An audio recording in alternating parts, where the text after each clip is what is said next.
aham kraturaham yajnaha svadhaham aushadham mantrohamahame aham agniraham hutam. I am the kratu, Vedic rite. I am the yajna, sacrifice. I am the svadha, offering to ancestors. I am the aushadha, medicine. I am the mantra, the chant, the ajya, the ghee. I am agni, fire, and the huta, the offering. Now, verses 16 to 19, let's get back to the overview. So far, we have been discussing how the deluded ignore Atman and wise worship. Now we get to the pointers to Atman. Now what has happened is that most of us are engaged in the world, involved in the world, entangled in the world, and therefore the spiritual path eludes us. You go to sleep when somebody talks about higher things. A few of us are awakened to the spiritual path, but once you start following the spiritual practices, they are so much more gratifying, they are so much more fulfilling, they give us so much more happiness that you get entangled there.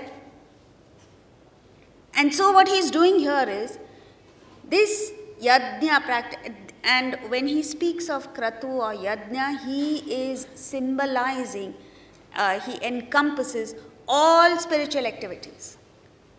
And he's trying to make us understand that whether you are involved in the material world or the spiritual path, it is little difference, because the fact is that you are miles away from reality. So, in and through the spiritual practices, you must understand that the purpose for which I am in this is not to get stuck here, but to use this as a means to get to the end. And the sooner we understand that, the better. So he's going through the entire Vedic ritual. Kratu and yajna mean the same, except that it was referred to as kratu during the Vedic period, pre-Vedic period. And the same ritual was referred to as yajna post-Vedic times. So he says, I am the kratu, I am the yajna. Then he gives the various aspects of this fire worship. He says, I am svadha. Svadha was the food that you offer to the ancestors, the ceremony of shraddha that is performed and that we give so much importance to, is an annual ceremony where you offer food and water. Essentially, it's rice and water to the departed soul. And in doing that, all that you're doing is that the grief that you experience is replaced with dedication, where you no longer miss the person, you feel the presence of the person, because you say, okay, just as when he was alive, I did everything for his welfare. Now I continue to do it. And that little bit of rice and water that you offer during that ritual signifies all your activities during the year, which are performed in a spirit of dedication, in the belief that whatever good I do here, may it go towards your prosperity, towards your growth, wherever you are. So this is an important ritual that is performed by everyone for the ancestors, departed souls, svadha. Then comes aushadha. Aushadha is the medicinal herb that is used in the ritual. Mantra, ghee, fire, hutam. Hutam means that which you offer, are all various aspects of the ritual. So what he's saying is, don't get involved in the ritual. Don't get involved in spiritual activities. Now, we are not performing this yajna every day.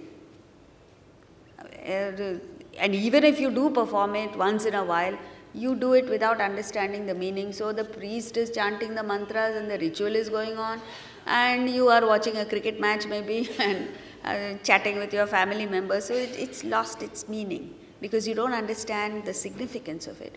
But what it means is, anything that you do, like karma yoga, bhakti yoga, jnana yoga, whatever you do as a spiritual practice, you must understand is only a means to an end. This is not the end. Don't get entangled there.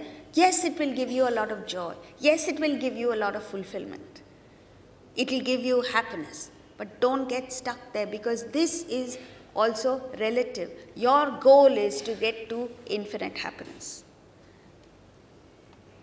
It's like the ocean saying, I am the wave, I am the froth, I am the foam, I am various aspects, various manifestations of the ocean he is giving. But if you really want to understand the ocean, you have to go beyond the manifestations.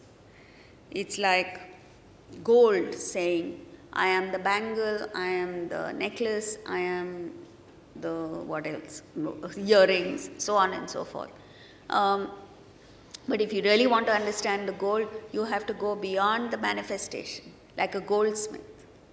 See, you and I, untrained, unprofessional, so you get carried away by the design, the form, the name, so on and so forth. You say, it's so beautiful. And you get attached to it.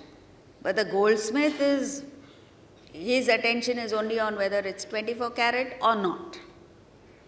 That's all that he sees. Similarly, in this beautiful world, the amazing thing is, this creation, which is what they say is an illusion, it's Maya. It's so captivating, it's so entertaining, that you tend to get stuck there. Somehow or the other, with a lot of effort, you move away from it and take to the spiritual, oh my God, and that is 100 times more captivating, 100 times more tempting. So there is, and because you get so much return from it, there is a tendency to get stuck there. 1% of the population turns towards spirituality.